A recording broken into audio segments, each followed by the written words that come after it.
আসসালামু আলাইকুম। যে যেখান থেকে বসে আমার এই ভিডিওটা দেখছেন সবাইকে জানাই স্বাগতম। এই কথাগুলা বলার পরেই নিজের কেমন জানি সংবাদ পাঠিকা মনে হয়। বুঝছেন? মনে হয় কি এই কথাগুলো বলার পরেই আমি বলা শুরু করব। আবহাওয়া অবনতির জন্য জানানো যাচ্ছে যে একটু পরে ঝড়ো হাওয়া সহ হালকা বৃষ্টি হতে পারে। কিন্তু এখনও বৃষ্টি হবে না কারণ এখন শীতের দিন। যাই হোক, আমার আবার শুদ্ধ কথা বলতে, বলতে আমি সিলেটিতে চলে যাই। কারণ আমি শুদ্ধ কথা আর বেশিক্ষণ বলতে পারি না। শুদ্ধ কথা বলতে গেলে আমার শ্বাস-টাস বন্ধ হয়ে যায় এরকম মনে, মনে আমি সংবাদ পাঠ করতেছি এবং মুখস্থ কথা বলতেছি। আমার কাছে এরকম অনেকটা মনে হয়।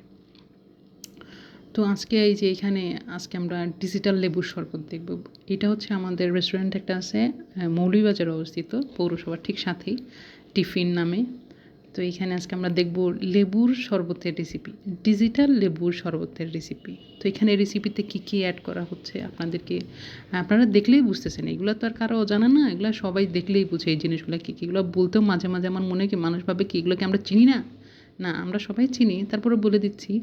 অনেকে আমার এবার বলেন যে আমি নাকি কথা বলি না, শুধু মিউজিক দিই। এই জন্য বলতেছি এখানে লেবু, পুদিনা পাতা, আদা, একটু লবণ আর একটু হয়তো এখন চিনি দেবেন এই ডিজিটাল শরবতের জন্য। ঠিক আছে? এই প্রত্যেকটা জিনিসেরই গুণগত মান আছে। ধরেন লেবু, আদা এবং পুদিনা পাতার এই প্রত্যেকটা জিনিসেরই স্বাস্থ্যগত ইয়েটা অনেক ভালো।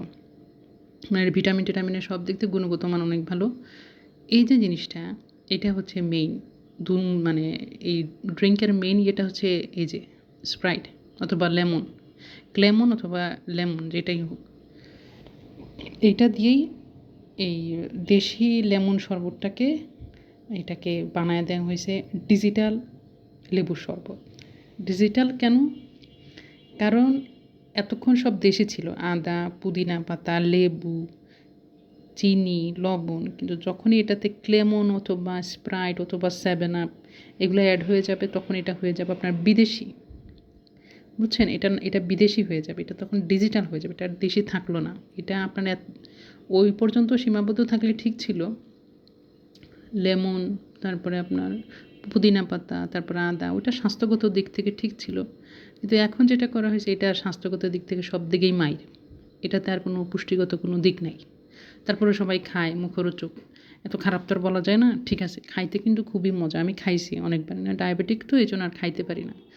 কিন্তু এখন হচ্ছে যে এটার আর স্বাস্থ্যগত কোনো দিক নাই। এটা হচ্ছে আপনার এটা গরমে খাইলেই বেশি মজা লাগে। যেহেতু শীতের দিন উনারা বরফও দেন নাই। এখন এটা হচ্ছে আপনার এই যে গ্লাসে ঢালার পরে সাইডে একটা পিস লেবু দেওয়ার পরে এটার নাম হয়ে গেছে ভার্জিন মোহিতো উইদাউট আইস। বুঝছেন? এটার নাম হচ্ছে ভার্জিন মোহিতো উইদাউট আইস। এটা হচ্ছে শীতের দিনের ভার্জিন মোহিতো। গরমের দিন হইলে এটাতে অনেকগুলা বরফ থাকতো। কিন্তু যেহেতু এখন শীতের দিন, ঠান্ডা পানীয় দেওয়া যায়, মানে এটা নর্মাল ভার্জিন মোহিতো। যেটা বাংলাদেশি ভাষায় লেবুর শরবত ছিল, সেটাতে এখন স্প্রাইট অথবা অন্য যে কোনো সফট ড্রিঙ্ক অ্যাড করে এটার নাম দেওয়া হয়ে গেছে ভার্জিন মোহিতো। আপনারা চাইলে এটা বাসায় সবাই ট্রাই করতে পারেন। এটা নিজে নিজে বানানো যায়। যা যা ইনগ্রিডিয়েন্ট দিছে সব কিন্তু আপনারা দেখছেন। এই ড্রিঙ্কটা খাইতে কিন্তু খুবই মজা। অবশ্যই বাসায় বানায় খাবেন। খাইলে বুঝবেন কত মজা। যেহেতু আমার ডায়াবেটিক, এই জন্য মুন্ডা ভীষণ বুঝতেই মজা না এই খাবার।